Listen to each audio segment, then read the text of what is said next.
merasa banyak dosa, diberi peluang habis sholat istighfar. Makanya ketika istighfar cuma diucapkan, coba rasakan punya dosa apa sampai hari itu, dosa apa. Jadi begitu selesai subuh ingat dosa pada orang tua, dosa pada pasangan, suami pada istri, istri pada suami, dosa pada anak-anak. Orang lain aja yang nggak punya mobil, nggak punya motor bisa mendidik anaknya hafal Quran, sholatnya bagus. Masa antum udah banyak fasilitas ke masjid enggak, jemaah enggak, bangun terlambat. Antum kurang apa lagi untuk mendidik anak dengan baik? Istighfari. Jangan-jangan anak itu nggak soleh bukan karena dia nggak mampu, karena antum nggak minta. Makanya antum akan ditanya tuh, jangan dikira mudah punya titipan anak. Jangan dikira mudah, antum akan ditanya. Kenapa ini nggak sholat? Nanti akan ada terjadi di hari kiamat. Ini sahih riwayatnya. Akan terjadi di hari kiamat. Nanti ada orang tua hampir ke surga, anaknya mau ke neraka, dan dia menyatakan keberatan di hadapan Allah. Begitu menyatakan keberatan, ternyata dosanya dosa orang tua. Anak itu tuh nggak menyembah Allah dengan baik karena dosa orang tuanya. Maka tertukarlah anaknya ke surga, orang tuanya ke neraka. Hati-hati. Dan ada juga yang terbalik. Orang tua ke neraka, anaknya mau ke surga. Orang tua menyatakan keberatan kepada Allah.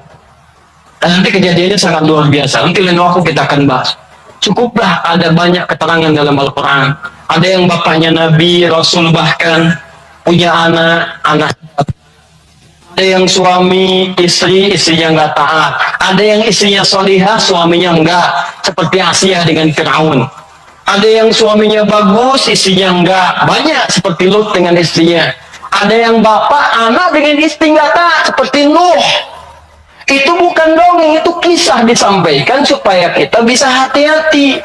Seakan-akan Allah mengatakan begini, cukup aja orang-orang masa lalu begini, kalian jangan begitu. Saya buka kisah seperti ini supaya keluarga kalian selamat. Makanya istighfarin. Istighfar, sambil istighfar, lumayan tuh begitu istighfar, dosa ampuni. Belajar nangis lah kalau istighfar tuh belajar nangis. Gak bisa nangis, gak bisa nangis, besoknya nangis. Gak bisa nangis juga, tangisi di anda yang belum bisa menangis. Bismillah.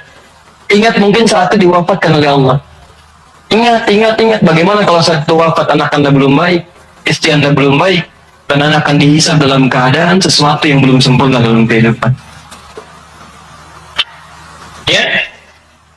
Kemudian juga zikir bisa jadi juga bacaan Al-Quran. Baca Al-Quran termasuk kategori zikir. Dalilnya Quran surah ke-15 ayat 9. Al-Quran disebut oleh Allah dengan zikir. Inna nahnu nazzalna dzikra wa inna lahu lahafizun. Sungguh kami turunkan Al-Quran sebagai zikir, kata Allah. Hal yang mampu mendekatkan seseorang dengan Allah. Makanya kalau antum sedang baca Al-Quran, bukankah perasaan anda merasa lebih dekat dengan Allah? Ya, kalau nggak percaya silakan. Lebih dekat gitu. Nah, kalau sudah semakin dekat hubungannya dengan Allah, jangankan baca, dibacain aja punya getaran dalam jiwanya. Ya, buka Quran surah ke-8 misalnya, ya Al-Anfal ayat kedua. Kata Allah, innamal mu'minuna alladzina idza dzukirallah, dzikir. Idza dzukirallah wajilat qulubuhum. Orang-orang yang imannya bagus itu baru dengar nama Allah disebut tergetaran dalam jiwanya. Makanya kalau pengen ngecek iman, sedang dekat tidak dengan Allah, gampang. Setiap hari Allah perdengarkan namanya 5 kali dalam sehari. Ketika namanya disebutkan itu, antum ada nggak getaran dalam jiwanya? 5 kali dalam sehari. Subuh, zuhur, asar, maghrib, isya. Allahu Akbar, Allahu Akbar. Bukan ke nama Allah? Jika antum sedang dengar suara adzan, itu nama Allah diperdengarkan. Ada getaran nggak di hatinya? Ya, yang imannya hebat itu belum diperdengarkan, dia udah siap-siap. Sebenarnya adzan zuhurnya itu jam 12:08. Kok bisa jam 11 udah siap-siap, padang mandi dulu, wudu dengan sempurna, berangkat ke masjid? Itu tandanya imannya luar biasa. Ada orang yang saat dipanggil baru ingat, Allahu Akbar, Allahu Akbar. Ya Allah, sudah masuk zuhur, siap-siap. Imannya standar. Itu yang biasa. Begitu dipanggil, ingat. Ada orang yang sama, Allahu Akbar, Allahu Akbar. Ya Allah, sudah adzan, baru adzan, belum qomat.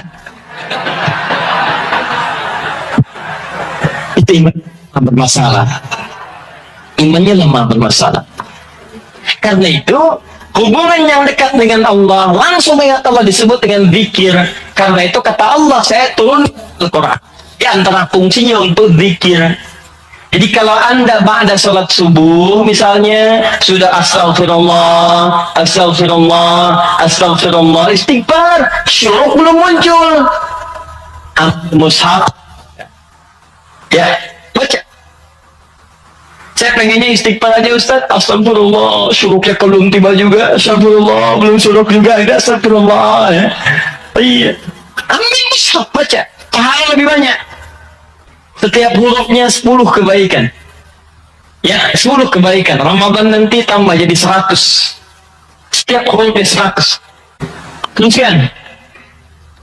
3. Kalau Ustadz saya tuh misalnya mushaf nggak ada, boleh nggak saya misalnya dari hafalan? Boleh. Karena menghafal Quran itu bagian dari zikir. Bahkan keutamaan menghafal Quran itu 4 lebih mulia, lebih utama dibandingkan sekadar baca.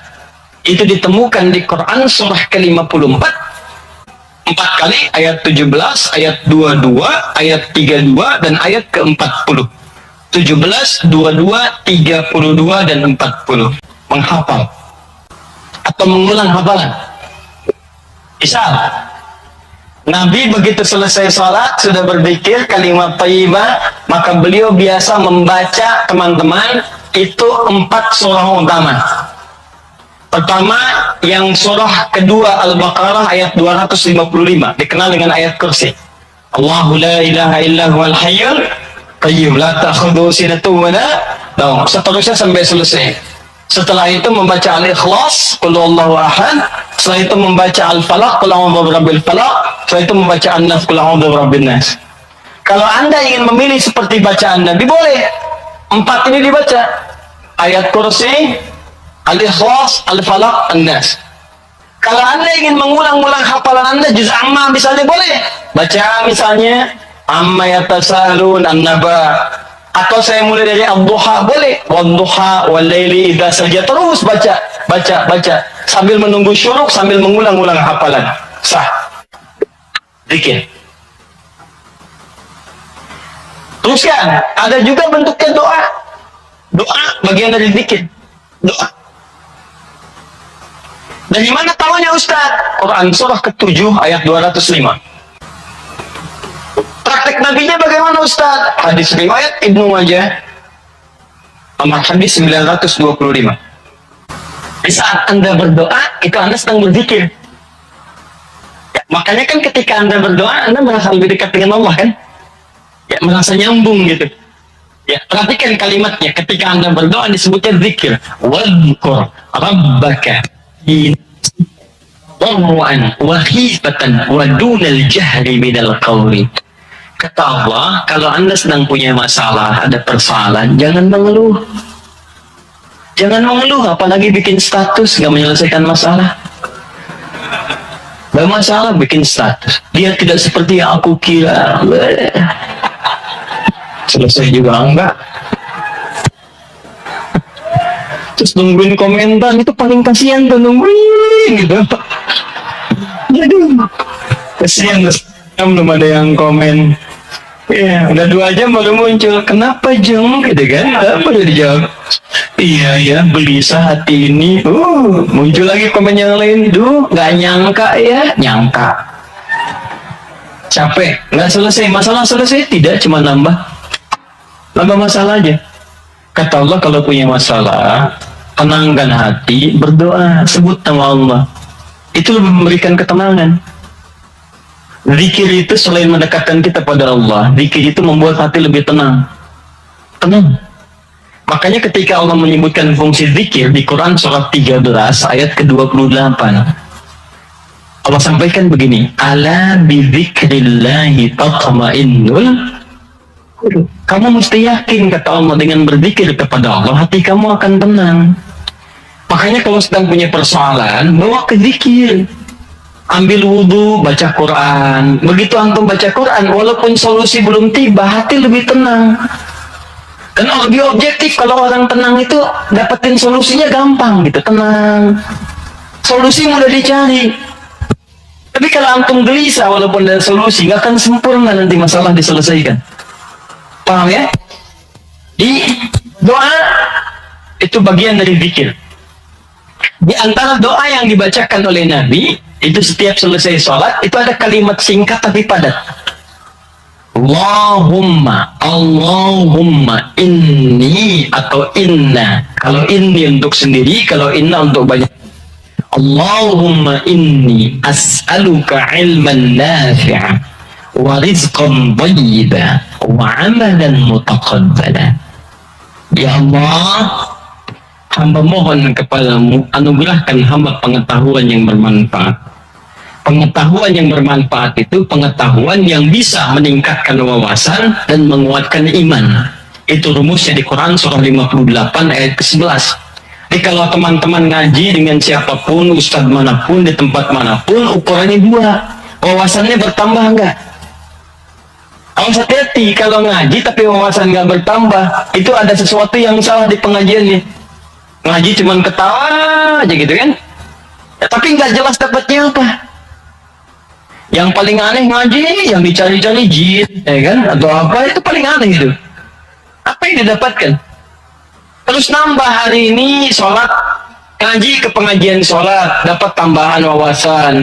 Oh begini cara takbir yang baik. Bisa sejajar dengan bahu, bisa sejajar dengan daun telinga, ya kakinya terbuka selebar bahu, badannya tegap. Jadi begitu antum praktekkan, punya tambahan wawasan, kepake dalam ibadah. Oh begini cara sujud yang sempurna, ajari. Itulah yang disebut dengan teman-teman iman yang baik, ilmu yang baik. Yang kedua, imannya meningkat, lebih dekat dengan Allah. Jadi kalau antum ngaji dimanapun, di antara cirinya wawasannya luas, tapi keimanan pun bertambah. Karena ada orang yang belajar Islam Pak, cuman keimanannya makin berkurang. Itu yang paling aneh tuh orang-orang liberal. Belajar Islam ke Eropa, belajar Islam ke Amerika, pulang-pulang konslet.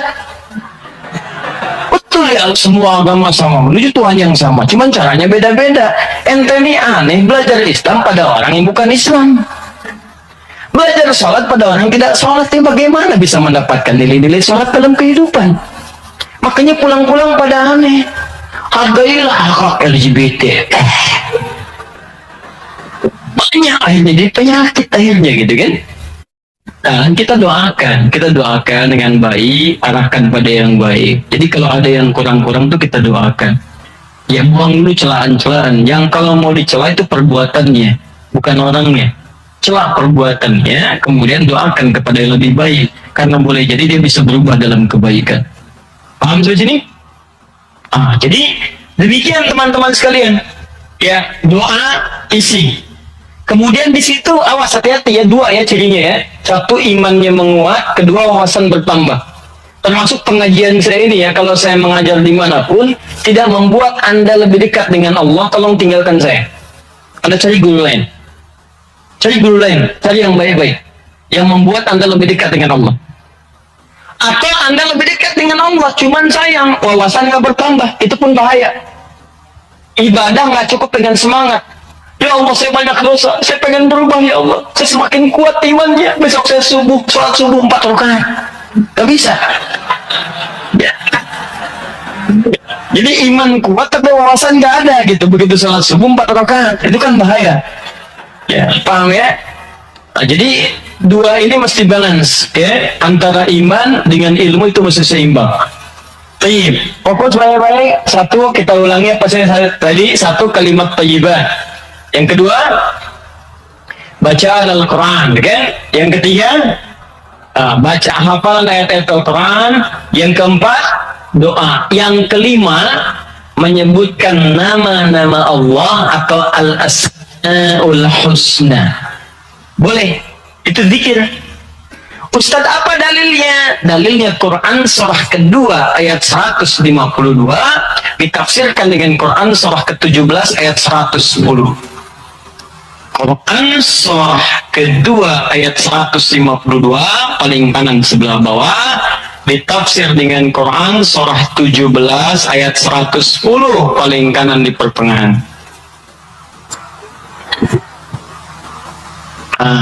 Ini bagian terakhir.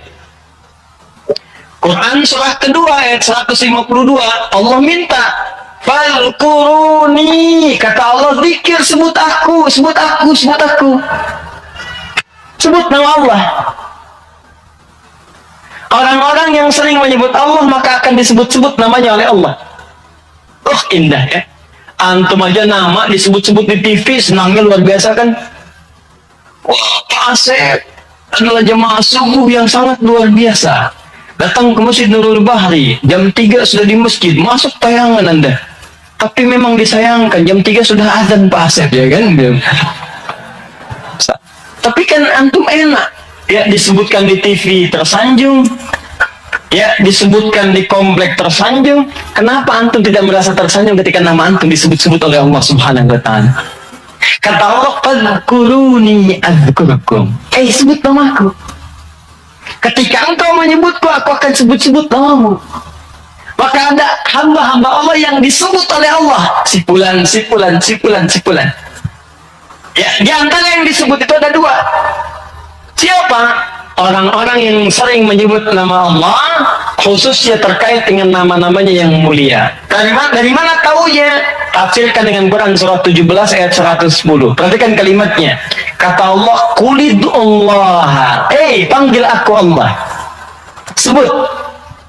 Minta. Ada masalah, ada doa, ada masalah, ada solusi, pengen nyebut Allah, sedang punya persoalan, sebut. Kata Allah, panggil namaku Allah. Awilur Rahman atau Ar-Rahman. Ini paling singkat kalau Anda sedang ada masalah, pengen solusi, atau pengen menyebut nama Allah, sebut ya Allah. Ya Allah, ya Rahman. Tapi Allah tawarkan begini, ayyamma tad'u falahul asma'ul husna. Ketika engkau ingin memanggilku, menyebutku, aku punya nama-nama terbaik yang sangat sesuai dengan kebutuhan kalian. Ya, teman-teman bisa sebutkan, misal Anda di pagi itu berharap rezeki pengen ditambah oleh Allah, sebut ya Allah ya Razzaq, ya Allah ya Razzaq, ya Allah ya Razzaq, ya Allah ya Razzaq. Allahumma zid fil rizqi, Allahumma rzuqni rizqan thayyiban halala. Ya Allah ya Razzaq, ya Allah pemilik rezeki, zidni fil rizqi, ya Allah tambahkan rezeki saya. Allahumma rzuqni rizqan halalan thayyiban, berikan rezeki kepada saya yang halal dan yang terbaik yang mampu saya dapatkan. Anda sedang punya persoalan, sebut namanya, ya Allah ya Al-Fattah, ya Al-Fattah, ya Al-Fattah, iftah li kullil khair.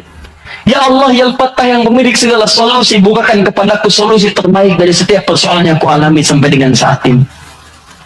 Anda ada yang ganggu di pekerjaan, ada yang sedang usir risau, sebut ya Allah ya Jabbar, ya Jabbar, ya Jabbar, ya Malik. Ya Malik, ya Rabb, ya Malik, Allah ya Jabbar. Ya Allah yang Maha Pelindung, Raja dari segala raja, lindungi aku dari tangan-tangan orang-orang yang jahil. Anda sedang banyak ujian, sebut ya Allah ya Sabar, ya Sabar, ya Sabar, ya Sabar, zidni sabra. Ya Allah yang Maha memiliki segala sifat kesabaran, tolong tambahkan kesabaran pada diriku untuk bisa mampu mengatasi ujian yang tengah engkau ujikan. Anda yang sedang mau ujian, ya Allah, Allahumma ya Alim, ya Alim, ya Alim, ya Alim, alimni ya Allah ma jahiltu, wanfa'ni bima ta'allamtu, wa najihni fi imtihani ya Allah bima radit. Ya Allah yang Alim, yang Maha pemilik ilmu, tambahkan ilmu kepadaku, ajarkan apa yang belum aku ketahui, berikan manfaat pada apa yang telah aku pelajari, dan luluskan aku dalam ujian yang akan aku alami. Indah, minta, minta, minta. Kata Allah, udkurni fadkuruni adzkurkum. Sebut saya, aku sebut kamu. Engkau panggil namaku dengan nama terbaikku, aku berikan kemuliaan sesuai dengan apa yang kau butuhkan. Cukup Pak, 5 ini kerjakan habis subuh, selesai. Astagfirullah, astagfirullah, astagfirullah. Allahumma antas salam. Habis itu baca Quran. Baca Quran diulang. Ya, ayat kursi, ayat kursi, ayat kursi, al-ikhlas, al-falaq, an-nas. Habis itu kemudian antum berdoa, habis doa sebut nama Allah. Begitu lihat jam 8. Pip, bunyi, waktu syuruk muncul, gitu kan? Kan sekarang udah zaman digital kan? Zaman digital. Ya ngitungnya gampang kok, biasanya itu kalau dari subuh teman-teman dari waktunya itu 1 jam 1 jam setengah itu udah masuk zuhur, 1 jam lah, 1 jam. Jadi kalau sekarang kurang lebih jam 5 misalnya, yaitu 1 jam kemudian, 1 jam lewat 10-15 menit sudah masuk ke syuruk. Ya, jadi begitu sudah masuk syuruk, ya antum tunaikan sholat 2 rakaat. Ada yang nunggu dulu 5 menit supaya lebih aman misalnya, silahkan, gak ada masalah. Tunggu 5 menit selesai, tunaikan sholat 2 rakaat. Begitu sholat sujud lah main. Ya Allah, dekatkan aku kepadamu. Ya Allah, jadikan aku terhubung dengan ridhamu. Ya Allah, berikan aku kemuliaan-kemuliaan. Sekalipun belum haji, berikan pahala haji dan umrah kepadaku.